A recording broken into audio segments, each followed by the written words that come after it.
Oops! Munti ko na malimutan. Meron nga pala akong kakausapin na importanteng tao. Pwede bang umalis? Oo, sige. Basta kailangan mo lang bumalik dito bukas ng alas 6. Sige.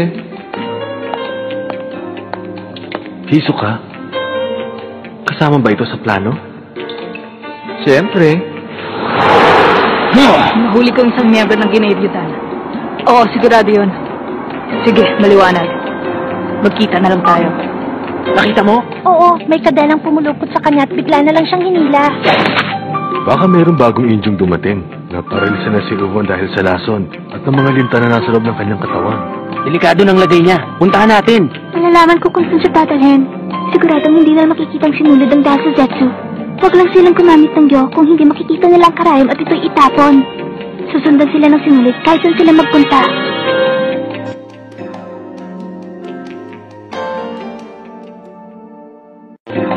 Bata, kung hindi ako nagkakamali, ang sinabi mo sa kausap mo ay nahuli mo ko. Ibig bang sabihin na gano'n ka nakahusay sa paggamit ng kadenang ito?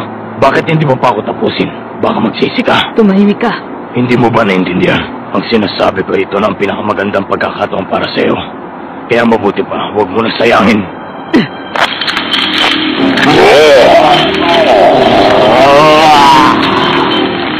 Sabi ko, tumahimik ka. Kakaibang kapangyarihan. Hindi lang dahil sa epekto ng laso. Masabi talaga siyang malakas. Ang kanyang kapangyarihan ay nagmula sa pagpapabunga. Pero kaya niyang gamitin ang pagpapalakas para magamit sa pagkikipaglaban ng kadenang ito. Hindi ako babagsak. Kailangan ko itong matagalan. Ang kapangyarihan ng kadena na ito ay gagamitin ko lamang para sa inyong grupo. Para mahuli ang ginaidyutan at mapagkaita ng kalayaan. Huwag mo siyang tapusin. Marami pa tayong kailangang impormasyon. Pag sinabit ko ang kapangyarihan nito sa isang taong hindi miyembro ng ginaidyutan, sa isang iglap lang ay babawiin niya rin ang aking buhay. Ang dalawang pangako mo aking binitiwan. Pakikipagsapalaran ang magpapalakas sa kapangyarihan. Mas delikado, mas malakas sa kapangyarihan ng menas.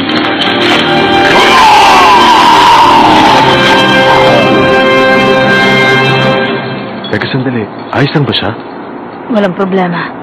Sigurado ka? May sumusunod! Ano? Tignan niyo ang face nila! Ano bang nangyayari? Inilalayo na nga natin ang problema. Nung kunin ko siya, ang alam ko hindi nila tayo nakita.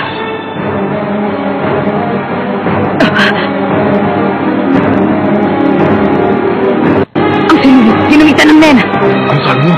Nandito sa may binti na ang karayom. Kunin mo! Oo nga.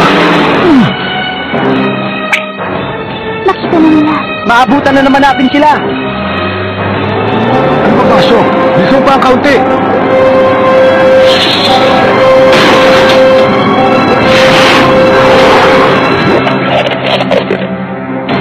Ano nangyari? Bakit nawala sila? Nakita ko mayroong bigla na lamang tumalon sa harapan ng sasakyang humahabol sa atin.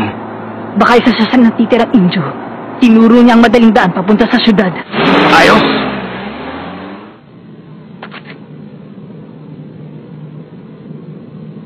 Ano ba? Ilabas niyo ako! Kung ganun, hindi pala kayo mga ordinaryong tao. Sa sobrang bilis ng ginawa niyo para makalabas lang ng sasakyan kinabahan yata ako ng kaunti. Ano ba? Pansin niyo naman ako! Mali talaga ang posisyon ng upuan ni Nobunaga. Pero natutuwa ako sa taglay ng kapangyarihan. Lumilit ang kahit anong ibalot niya sa telang yon. Kapag ginamit mo yan, maaari mo na ibulsa ang lahat ng kayamanan. Alam ko na, isa pa na siyang tagapagdala. Kaya niyang ibalik ang kahit na anong bagay sa normal nitong laki. Oo?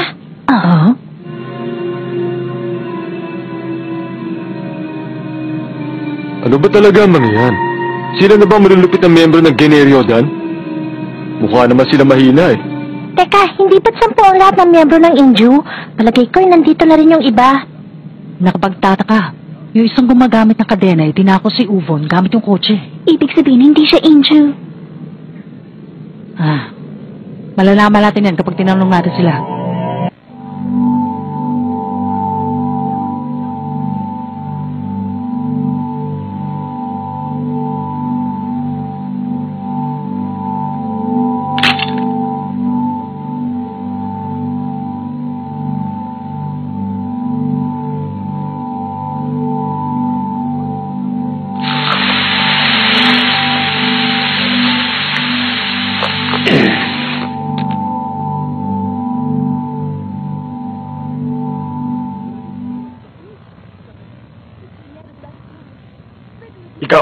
Gumising ka.